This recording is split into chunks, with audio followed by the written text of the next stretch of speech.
Hi, I'm miltonchang of Bonsaiheirloom. Today is June the 26th. It's a beautiful, bright, actually warm, sunny, early summer day. And I'll work on this venerable juniper. The history of this juniper is that I bought it from Hiro Sakioka of the Sakioka Nursery in Garden Grove. He and I took a class from Harry Hirao probably 50 some years ago, and then we became friends. And he has a nursery, and he was willing to sell me his old trees in growing pots. This one is probably a 35-year-old juniper he started in a 30-inch box, really tall. He sells it for landscaping. And what I did is I chop off the growth. I capitalized on the base, incredible base, and I let the rest of the trunk grow and shape them as we go along. And so I've been working on this tree for probably about 40 years.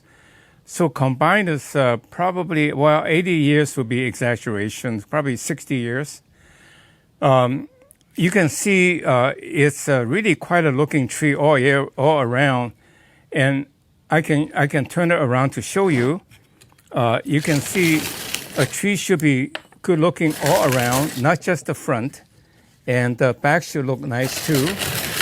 You can see that's the back, not bad.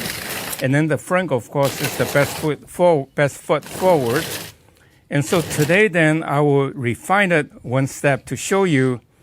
People accuse me of being very drastic, being very brutal in cutting my trees. And that's what you do to form the tree. In the formative stage, you have to do that. You have to be drastic. And then you let it grow. Then you do drastic cutting again. After a couple of times, your cutting becomes less and less drastic, but more focused on the refinement of the tree. And so with that in mind, then I'll refine this tree. And so I'll do a little bit of clipping. But the next time, I will actually do almost no clipping, but by pinching, because you want to, like today, I will do a little bit of cutting to more or less poodle to pre-form the shape of each of the pads. And then eventually, I will only do pinching to reinforce the pad should really look like this, right? Kind of come up like this and go down. And to eventually conform to that design. In the meantime, I'll fine-tune the branching by using guy wires so that as the tree gets old, you can see that the trunk should be drooped a little bit more to shape. So that's the process of creating a bonsai. You do drastic cutting, let it grow back, cut and grow, but then you do minor cutting to shape it, and then you do pinching to finish it off. So with that in mind, then I'll begin by working on the tops. And then this one should come down a little bit. And you can see I can pinch it to get the form of the pad. I don't even need to clip it because these are young growth. And the bottom should go because trees should not be, mature trees doesn't have branches in the bottom.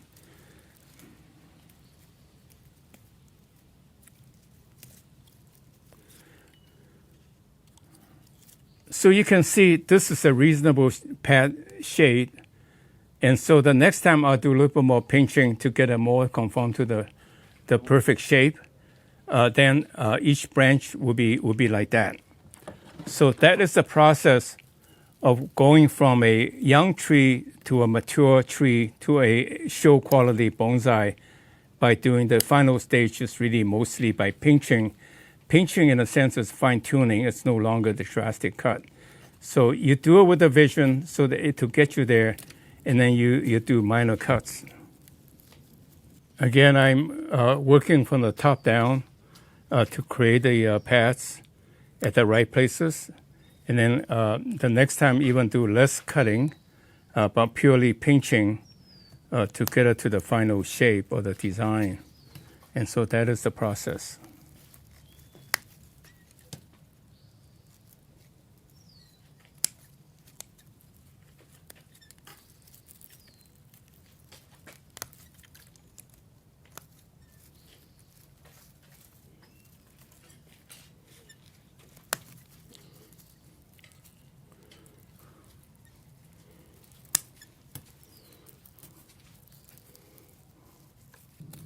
So each time I pull up the redundant growth, so that the next time the part where I want it to grow is likely to have more nutrients to form the pad quicker.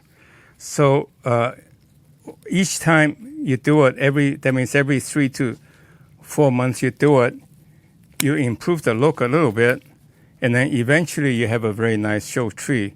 You can see after I done it, it'll be a lot more sparse, it'll be more right, and so that is the process.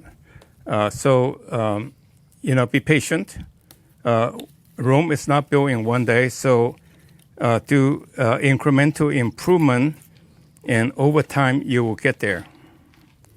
Again, I'm just going through one branch at a time until I go all around the tree, and then let it grow back again. I think the whole point is letting it grow back again, and then it will be growing at the right places. Make this into a little gin to create a little bit more feature. I think gin adds to the age of the tree, because like a tree died off, a branch dies off, and it's weatherproof. It's being weathered. That's a very important lesson in life. We sometimes, we don't want to bang on the next door to borrow a cup of sugar because we don't want to bother people. Hey, it's build relationship.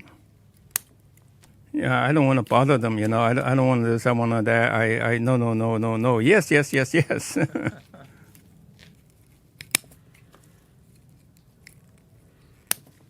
So this one is already a little overgrown, so I have to do a little bit of cutting. But the next time will be mostly pinching, now that I'm paying more attention to finishing my tree, to show you how to finishing tree. In the past, I really have been preoccupied with making bonsai, but I'm gradually changing to doing what you like me to do. So please do write me, tell me what you like me to do, and I'll do it. Because if you're interested, somebody else may be too. So I want to improve the quality of my bonsai video to be of useful to you. So please write me. It's a community, and I will respond to every meaningful email. I mean, if you write me nonsense, I probably will not respond, but by and large, I will. I would say 90% of the time I will, because people by and large are pretty good.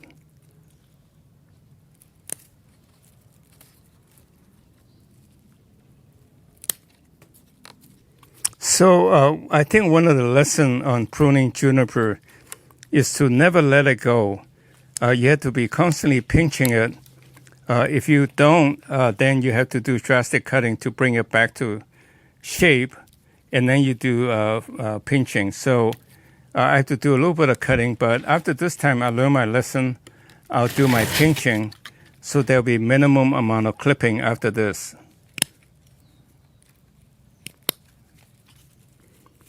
It's a never-ending learning process in life. You always learn something new every time.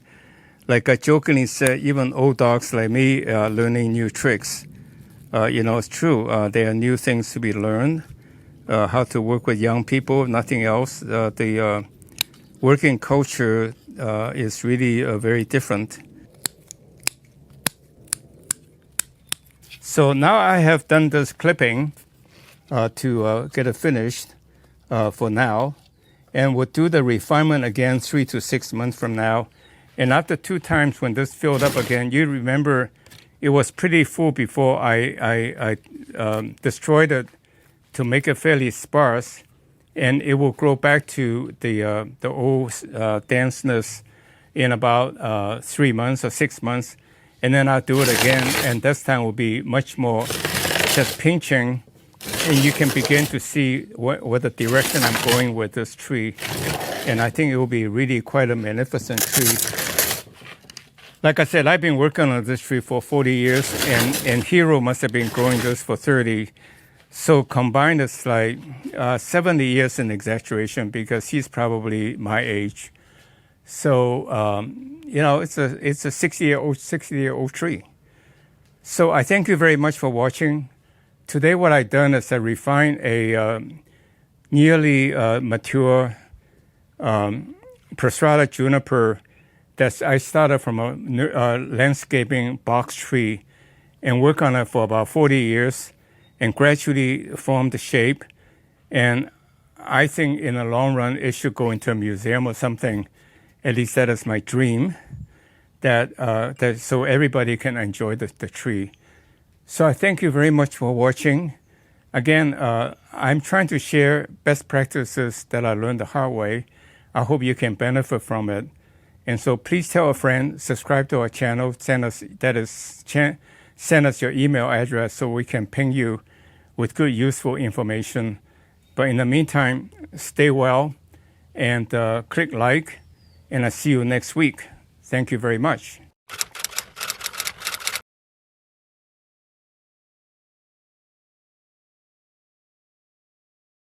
I dropped my cutter. Where did it go?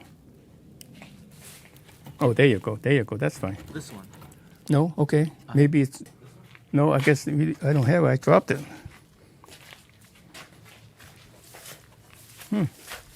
Weird. Okay.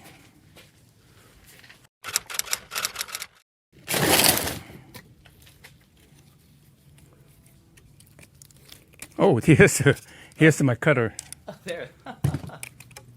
I know I dropped it someplace.